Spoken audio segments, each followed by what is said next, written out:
18번 문제입니다. 우리가 이제 저희가 이번에 우리가 3월 2차 실전 문제풀이입니다. 원래는 한 달에 한 번씩 실전 문제풀이를 하는데요. 이번에는 우리가 이제 시험 교재도 개정이 되고 그래서 여러분들한테 특별하게 한 편을 더 만들었습니다. 요번에 시험 보고 나서 저희가 이제 복원을 해서 만든 문제이기 때문에 여러분들이 부담 없이 이제 4월 달에도 계속해서 비슷하게 이제 출제가 될 거다라고 하는 여러분들 그런 예상하의 문제를 공부하시면 될 것 같습니다. 18번 문제는 4점짜리 문제니까 반드시 맞추셔야 되겠죠. 그죠? 다른 문제는 3점인데 18번 문제만 4점입니다. 4점 문제는 항상 요 파트에서 나와요. 주로. 보험계약 단계별 설명 의무에 대한 설명으로 맞는 거 틀린 거 고르는 문제인데 대개는 뭐 계약 체결 권유 단계냐 아니면 계약 체결 단계냐 이렇게 해서 섞어서 문제를 나옵니다. 계약 체결 단계에서 해야 되는 내용을 계약 체결 권유 단계에서 하는 내용으로 잡아 넣는다든지 이렇게 해서 틀린 지문을 골라내고 있고요. 자, 여기서는 정답이 맞는 거 고르는 문제인데 일반 보험계약자가 설명을 거부하는 경우에는 여러분들 계약 체결 단계를 설명하지 않아도 됩니다. 일반 보험계약자가 설명을 거부하는 거잖아요. 근데 여러분들이 기껏 가서 전 설명 들을 필요 없습니다. 잘 압니다. 알았습니다. 그랬는데 가서 이건 반드시 알아야 돼요. 이거 그러지 않으면 보험에 가입할 수 없습니다. 이렇게 말하실 필요가 없다는 거예요. 일반 보험계약자가 설명을 거부하는 경우에는 계약 체결 단계를 설명하지 않아도 된다. 이게 맞는 지문이고요. 말씀드린 것처럼 단계별 설명 의무를 위반한 경우에는 1천만 원 이하의 과태료를 부과할 수 있다. 자, 설명 의무를 위반한 경우에는 1천만 원 이하의 우리가 이제 과태료가 아니라 제재금을 부과할 수 있고요. 보험계약 체결 단계에서 주계약 보험료 계약의 승낙 절차 이런 것들은 체결 단계에서 얘기하는 게 아니라 체결 권유 단계에서 설명하는 거고, 그 다음에 설명 내용 확인 방법은 서명 날인만 가능한 게 아니라 서명이나 기명 날인 다 가능합니다. 서명할 수도 있고 여러분들이 기명 날인할 수도 있고 하는 방법으로 다 가능하기 때문에 여기는 뭐뭐만 허용된다. 그러니까 이 부분이 틀린 부분이 되겠습니다. 자, 여기 나와 있는 것처럼 우리가 이제 설명 의무 위반 시에는 계약 취소가 가능하고 여기처럼 과태료를 부과하는 건 아니에요. 위반하는 경우 우리가 말씀드린 것처럼 3대 기본 지키기를 위반한 거기 때문에 계약 취소 사유에 해당한다 그랬습니다. 앞서서 말씀드린 것처럼 계약 취소 사유에 해당하는 거고 우리가 과태료나 이런 부분들을 부과하는 내용이 아니다라는 거 기억하시면 되겠고요. 그 다음에 보험계약 체결 권유 단계에서 우리가 보험료에 대해서 설명한다 말씀드렸고, 그 다음에 녹취라든지 기명 날인도 가능하다. 서명만 되는 게 아니라 녹취나 기명 날인도 가능하다라는 부분. 그 다음에 우리가 문제를 풀 때 하나 요령은요, 뭐뭐만 이런 것들이 들어가면 보통은 틀린, 반드시 뭐뭐만 이런 게 들어가면 틀린 지문일 가능성이 높습니다. 19번 문제입니다. 모집 종사자에 대한 내용인데요. 우리 모집 종사자는 대표적으로 여러분들과 같이 이제 설계사가 있고요. 그 다음에 중개사가 있고, 그 다음에 대리점이 있습니다. 근데 이 사람들이 가지고 있는 소위 말하는 기본 3건이라는 게 있어요. 뭐 보험료를 수령하거나 고지 의무를 수령하거나 계약을 체결할 권리가 설계사하고 중개사는 다 없어요. 근데 대리점은 다 갖고 있습니다. 요 정도 기억하시면 여러분들이 하고, 그 다음에 모집할 수 없는 자에는 임직원이 다 가능하나 임원들 중에 대표이사, 그 다음에 감사, 그죠? 사회이사 이런 사람들은 모집할 수가 없다. 이런 정도 같이 기억하시면 되겠습니다. 대리점은 계약 체결권도 있고 고지 의무 수령권도 없으나가 틀렸죠. 다 갖고 있다 그랬습니다. 설계사는 보험회사를 대리해서 체결하는 사람이 아니라 중개하는 사람입니다. 체결권이 없습니다. 보험중개사는 독립적으로 보험계약의 체결을 중개하는 자이다. 맞죠? 독립적으로 중개하는 사람이다. 보험중개사가 보험회사의 대표이사를 포함하니 아니라 대표이사를 제외한, 그죠? 대표이사뿐만 아니라 뭐라고요? 감사나 사회이사를 제외한 임직원은 보험 모집을 할 수 있다. 그런 내용이 되겠습니다. 맞는 거 고르는 거니까 3번이 되겠습니다. 20번 문제입니다. 교차 모집 제도에 대해서 바르게 설명한 거, 맞게 설명한 거, 우리가 방카슈랑스 제도는 언제 도입됐다 이런 것까지 기억할 필요는 없어요.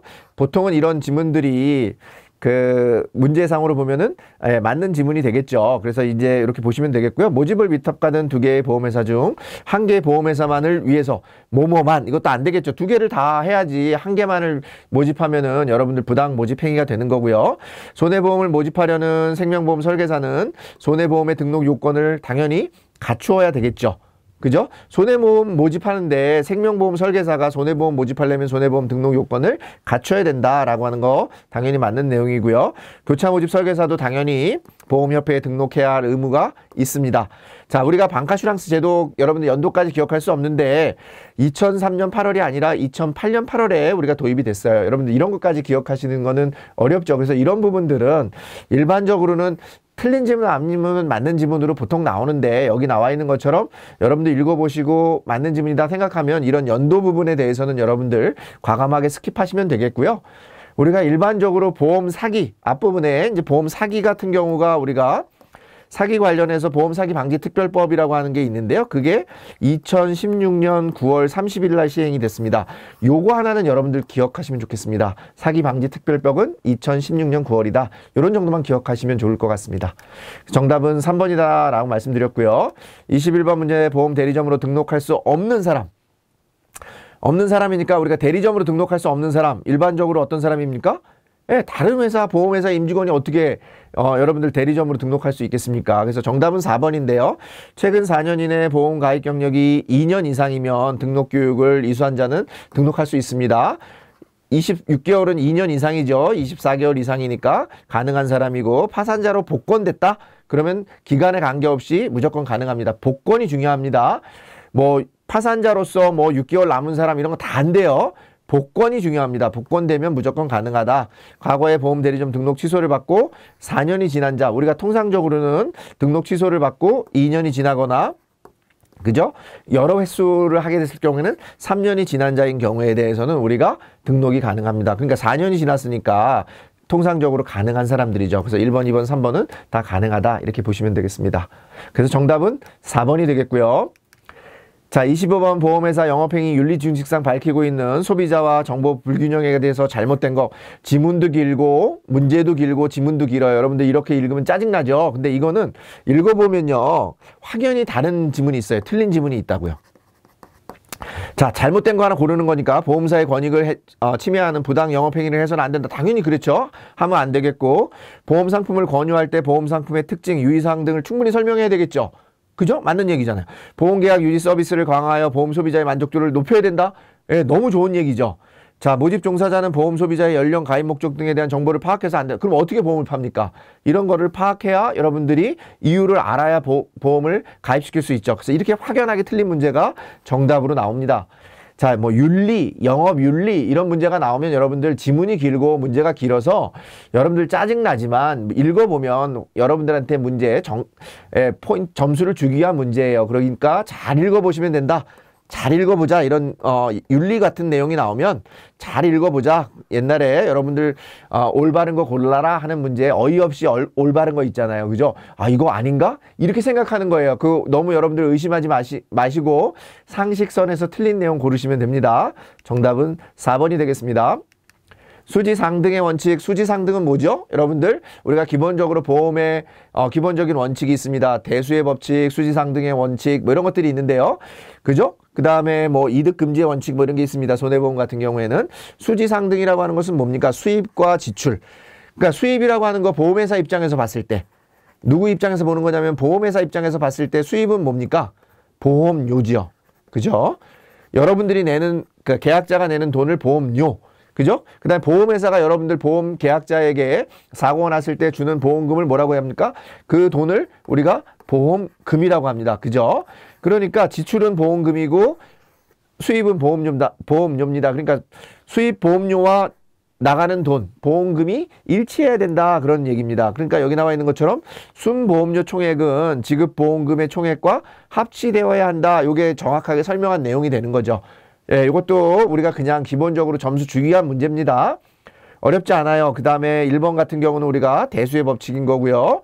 실제 손해액 이상으로 보상받을 수 없다. 우리가 이득금지의 원칙 같은 거 적용하는 거고 실제 손해액만큼을 보상해야 된다. 실손보상의 원칙입니다. 그죠? 그래서 손해보험 같은 경우는 이득금지, 실손보상 여기 나와 있는 것처럼 대수의 법칙, 수지상등의 원칙 이런 것들을 기반으로 해서 우리가 보험료도 산출하고 보험금도 산출하게 된다. 같이 기억하시면 되겠습니다. 그래서 정답은 23번의 정답은 3번이 되겠습니다. 24번입니다. 재산보험, 우리 재산보험 뒤에도 나오지만 재산보험 여러분들 아실 때 재산보험 뭐하고 관련이 있다? 보험업법과 관련이 있다. 하나 기억하시고, 그 다음에 두 번째는 뭘 기억하시면 됩니까? 재산보험에는 상질간이 있다. 상해, 질병, 간병보험이 있다. 요 두 가지만 외우시면 됩니다. 자, 세산보험에 해당하는 거 업법상이죠. 상법상이 아닙니다. 업법상 우리가 재산보험에 해당하는 게 뭐라고요? 상해, 질병, 간병, 기억, 니은, 디귿 이렇게 되고 있고요. 연금은 생명보험에 해당하고 화재보험, 손해보험에 해당하고 해상보험, 손해보험에 해당하고 재보험도 손해보험에 해당합니다. 그래서 우리가 다만 생명보험의 손해보험, 생명보험의 재보험이나 또는 재산보험의 재보험 같은 경우는 우리가 영위를 할 수 있습니다. 겸업을 할 수 있다는 얘기예요. 25번입니다. 우리 보험사기 근절 관련 법령에 관한 설명으로 틀린 거 고르는 문제입니다.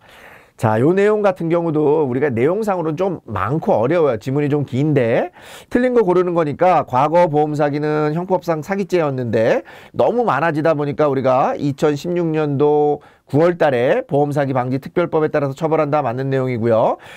보험사기 방지 특별법상 우리 이득 금액이 5억 원이 넘어가는 경우에는 가중처벌합니다. 얼마요? 5억 원이 넘어가는 경우에는 가중처벌한다 기억하시고, 자동차 손배법상 우리 자배법상에서 의료기관이 입원 환자의 외출 위반했을 때는 입원 환자와 의료기관이 동일하게 처벌받는 게 아니라 누구한테 처벌하는 거예요? 돈 많은 사람, 돈 많은 자 누구죠? 의료기관. 돈 많은 사람, 자동차 정비 우리 도로교통법에서 하는 부분에서 뭐 할 때 처벌은 누구한테 합니까? 정비 업체. 그죠? 여러분들이 맡긴 사람한테 하는 게 아니라 의료기관 정비 업체에 대해서 우리가 처벌을 하고 있습니다. 자동차 관리법상 정비업체는 정비 의뢰자에게 사전 또는 사후 둘 다 의무입니다. 사전 견적서. 저는 견적서 필요 없는데요. 그래도 여러분들 견적서 안 보내면 정비업체가 과태료 내죠. 그죠? 벌금 냅니다. 과태료 얼마 냅니까? 100만 원 내고요. 의료기관 같은 경우에는 돈이 많으니까 얼마 냅니까? 예, 위반으로 300만 원의 과태료를 부과하고 있습니다. 그래서 틀린 거 뭐라고요? 의료기관하고 입원 환자 둘 다 처벌하는 게 아니라 누구만 처벌한다고요? 의료기관. 한 사람만 처벌해도 되잖아요. 의료기관만 처벌해도 의료기관이 알아서 입원 환자를 관리하겠죠. 그래서 정답은 3번이 되겠습니다. 다음 어린이 교통안전에 대한 도로교통법 및 특정범죄 가중처벌에 관한 법률에 대해서 잘못된 거 우리가 고르는 겁니다. 잘못된 거. 우리가 어린이 보호구역 내라고 하는데 제한속도가 80km면 보호구역에서 여러분들 지나가다가 운전하시다가 보면 전부 다 어린이 보호구역 학교 앞에서 몇 킬로입니까? 네, 30km per hour죠. 그죠? 그래서 정답은 4번이 되겠습니다. 제한속도 어린이 보호구역에서 얼마라고요? 30이죠. 80은 말도 안 되는 거죠. 80은 쌩쌩 달리는 건데, 그죠? 그럼 사고 나잖아요. 그죠? 어린이는 취약자이기 때문에 우리가 30km, 그죠? 여러분들 문제 풀어보실 때 어떻게 기억하시면 된다고요? 여러분 직접 운전하실 때 많이 보시잖아요. 학교 앞에 가면 30km 서행하라고 내비게이션이, 그죠? 우리 뭐 알려주잖아요. 여러분들한테, 그죠? 내비가 여러분들 계속 알려줍니다. 반짝반짝하고 막 그래요. 막 소리도 지르고 막 삐삐삐삐 하잖아요. 여러분들 30km 넘어가면 30km입니다. 27번 고지의무, 우리가 고지의무가 있고 통지의무가 있습니다. 통상적으로는 우리가 보험 계약하기 전에 알리는 것을 고지의무라고 하고, 그 다음에 보험 계약한 후에 사고에 대한 어떤 위험의 변경 같은 것을 알려야 되는 것을 우리가 통지의무라고 합니다. 지자 돌림이에요. 그래서 고지의무나 통지의무를 위반한 경우에는 여러분들 해지할 수 있습니다. 보험회사가. 그죠? 원래 해지는 일반적으로는 계약자가 하는 거죠. 내 마음에 안 들어서 해지하는 건데 보험회사가 해지할 수 있는 경우가 있어요. 여기 나와 있는 것처럼 고지의무나 통지의무 위반을 했을 경우에는 해지가 가능하다. 지자 돌림이다. 해지가 가능하다. 무효하거나 취소할 수 있다. 이게 아니에요. 무효나 취소는 아니다라는 거 반드시 기억하시면 좋겠습니다. 고지의무를 위반했을 경우에는 해지할 수 있다지, 고지의무를 위반했을 경우에 보험회사는 계약을 취소할 수 있다. B입니다. 아시겠죠? 틀린 내용이 되겠습니다. 자, 반드시 계약 성립 전까지 하여야 되는 거고요. 그죠? 왜냐면 계약 전 알릴 의무니까. 위반이 있는 경우 보험회사는 보험계약을 해지할 수 있으나 사고 발생 후에는 해지할 수 없다. 사고 발생 후에도 해지할 수 있습니다. 왜? 여러분들 잘못했으니까. 고지의무 위반은 계약자가 잘못한 거니까 할 수 있습니다. 그렇기 때문에 틀린 거니까 정답은 2번이네요. 3번 한번 보면 고지 수령권이 인정되나 보험설계사는 아까 아무것도 없다 그랬습니다. 대리점은 다 갖고 있으나 중개사와 설계사는 아무것도 갖고 있지 않다. 물론 이제 뭐 깊게 들어가면 대법원 판례에 의하면은 우리가 보험료를 수령할 수 있어요. 여러분들이 영수증, 회사 영수증을 발행하고 나서는 수령할 수 있다 이런 건 있는데 그냥 우리가 원칙적으로 보면 다 가지고 있지 않다 이렇게 암기하시는 게 좋습니다. 계약자, 피보험자는 고지 의무가 있으나 보험 수익자는 고지 의무가 없습니다. 고지 의무의 대상자는 계약자와 피보험자 그 다음에 그의 대리인으로 되어 있습니다. 그죠? 계약자, 피보험자의 대리인은 의무가 있는데 우리 보험 수익자 같은 경우는 고지 의무에 의무가 없습니다. 수익자는 고지 의무 대상자가 아니다 라는 거 같이 기억하시면 되겠습니다. 그래서 정답은 뭐라고요? 2번이 되겠습니다. 28번 우리 보험사고에 대한 설명으로 옳은 거 고르는 문제입니다. 옳은 거. 보험사고는 일정한 목적에 대해 기간 제한 없이 발생한 사고, 기간 제한이 있어야 되죠. 무한정으로 여러분들 보험사고 보험료를 주는 게 아니잖아요. 어느 기간 안에 사고가 나야 주는 거니까 기간 제한 없다 틀린 부분이 되겠고요. 보험사고의 불확정성은 객관적으로 인정되는 것만을 의미한다. 아니죠. 객관적으로 인정되는 것만, 만자가 들어갔으니까 틀렸습니다. 객관적이거나 아니면 우리가 충분히 사고라고 인정되는 경우에 대해서 우리가 사고의 불확정성을 인정하는 거지 반드시 불확정성이라고 하는 게 객관적으로 인정하는 거에 한해서만 우리가 불확정성을 인정하는 것은 아니다. 보험사고 중 우연이란 사고 발생의 여부 등이 불확정한 것 맞죠? 우연이라고 하는 것은 정해져 있지 않은 거다. 그러니까 3번이 정답이 되겠고 보험사고는 고의에 의한 사고 같은 경우에는 포함하지 않습니다. 고의나 우리가 통상적으로 말하는 중과실 이런 경우에는 우리가 면책하죠. 그러면 어떤 경우에는 우리가 경과실, 과실이라고 써 있는 거하고 중과실은 엄청난 차이예요. 중과실은 우리가 면책되지만 과실은 대부분은 여러분 면책되지 않는다. 보상해야 된다. 그렇게 보시면 되겠습니다. 정답은 3번이 되겠습니다. 29번 문제입니다. 계약의 취소 사유. 우리가 취소 사유라고 하는 거 아까 뭐라고 얘기했습니까? 3대 기본 지키기를 위반했을 때. 그죠? 그러니까 약관 설명하지 않았을 경우, 자필 설명받지 않은 경우, 그 다음에 부본이 전달되지 않은 경우, 요게 3대 기본 지키기죠. 그 다음에 중요한 사항을 고지, 지자 돌림입니다. 고지하거나 통지하지 않은 경우, 위반한 경우는 뭐라고 했습니까? 취소가 아니라 해지한다 그랬으니까 정답은 4번이 되겠습니다. 보험사업을 영위하기 위한 보험종목별 자본금. 자, 이런 시험 문제는 자주 나오지 않습니다. 여러분들 틀려야죠. 뭐 이것까지 다 맞추셔서 어떻게 외웁니까? 그죠? 저도 다 못 외웁니다.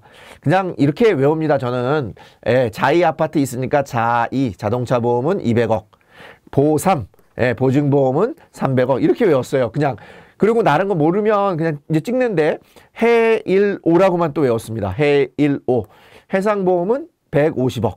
자, 여기서 맞게 된 거니까 우리가 해상보험 150억이 맞죠. 자2라고 했으니까 이건 200억이고 보3이라고 했으니까 300억인데 화재보험이나 우리가 재산보험 같은 경우 상해보험, 질병보험, 간병보험에 대해서는 화재보험, 재산보험, 책임보험은 얼마라고요? 150억이 아니라 100억으로 되어 있습니다. 자, 여러분들이 그냥 하나 기억하실 때 우리가 100억 원, 자본금이 100억 원이 아닌 거 이런 거를 물어보는 경우가 있습니다. 100억 원이 아닌 경우. 자, 그러면서 여기 나오는 1번, 2번, 4번이 예로 나올 경우가 많겠죠. 근데 다 100억 원인 경우는 뭐라고요? 재산보험, 우리가 상해, 질병, 간병보험, 재산보험과 여기 나와 있는 화재보험, 그 다음에 책임보험이 있다. 이렇게만 기억하시면 될 것 같아요. 여러분들 아시겠죠? 그래서 이렇게 기억하시고 문제를 풀어보시면 되겠습니다. 정답은 4번이 되겠습니다.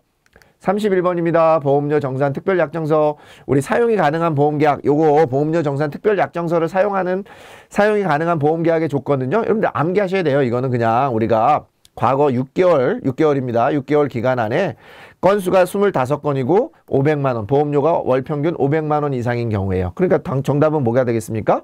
과거 6개월간의 월 평균 보험수가 225건 이상이고 보험료가 500만 원. 그죠? 25건 500만 원. 정답은 1번이 되겠습니다. 이런 경우는 여러분들 골머리 싸고 이게 왜 이러냐, 왜 25건이고 500만 원이냐 이렇게 여러분들 하시는 거는 정말 시간 낭비입니다. 그냥 우리가 정산 특별약정서라고 하는 것은 6개월간 과거 6개월 동안에 보험계약 건수가 월별로 평균 25건 이상, 월 평균 보험료가 500만 원 이상인 경우에 해당한다. 이렇게 해서 여러분들 암기하시면 되겠습니다. 32번 금소법의 부당권유 행위. 이거 처음 나온 문제인데요. 여러분들 좀 우리가 일반적으로는 대부분 밑에 과태료는 1,000만 원이에요. 근데 우리가 금소법 같은 경우에는 부당권유 금지 행위를 하는 거, 이것을 우리가 보험회사 측에 이제 우리가 부과를 시키는 겁니다. 그렇기 때문에 위탁시킨 보험회사에 부과하는 거기 때문에 금액이 커요. 1천만 원이 아니라 금소법의 부당권유 행위 금지 행위 위반 시에는 얼마라고요? 예, 1억 원입니다. 여러분들 이렇게 그냥 암기하시면 되겠죠? 금소법 나오면 뭐라고요? 1억 원. 이렇게 암기하셔도 됩니다. 그래도 틀리지 않아요. 여러분들 다 외우셔가지고 가서 어정쩡하게 문제 풀어보시는 것보다는 훨씬 더 성공 확률이 높다. 정답은 1번이고요. 자, 우리가 이제 1, 2편의 마지막 문제입니다. 다른 보험회사의 보험계약을 이제 부당하게 윈수하는 승환계약 같은 경우에 우리가 이제 협정에서 제재금 부과 기준이 있는데요. 이거는 여러분들 그냥 암기하시면 될 것 같아요. 승환계약 같은 경우는 위반 계약 건당 100만 원, 모집 행위자 1인당 3천만 원 이렇게 되어 있습니다. 그래서 100만 원, 3천만 원 이렇게 이 부분도 암기하시면 될 것 같아요. 이것도 자주 나오는 문제는 아닌데요. 승환 계약 같은 경우에 계약 건당, 위반 계약 건당 100만 원, 그 다음에 모집 행위자 1인당 최고 3천만 원 한도 내에서 제재금을 부과하고 있다. 협정이기 때문에 제재금을 부과하고 있는 겁니다. 그렇게 기억하시면 되겠습니다. 정답은 2번이 되겠습니다. 자, 1, 2편 문제에서 제가 설명드린 부분들 18번부터 33번까지 조금 다양한 문제들이 나왔는데 여러분들 제가 설명드린 부분 중심으로만 여러분들 기억하시고 아까 말씀드린 것처럼 지문이 길다고 여러분들 그냥 넘기지 마시고요. 상식선에서 가장 틀린 부분을 골라내시면 그게 바로 정답이다 라고 하는 부분 말씀드리면서 1, 2편 강의를 마치도록 하겠습니다.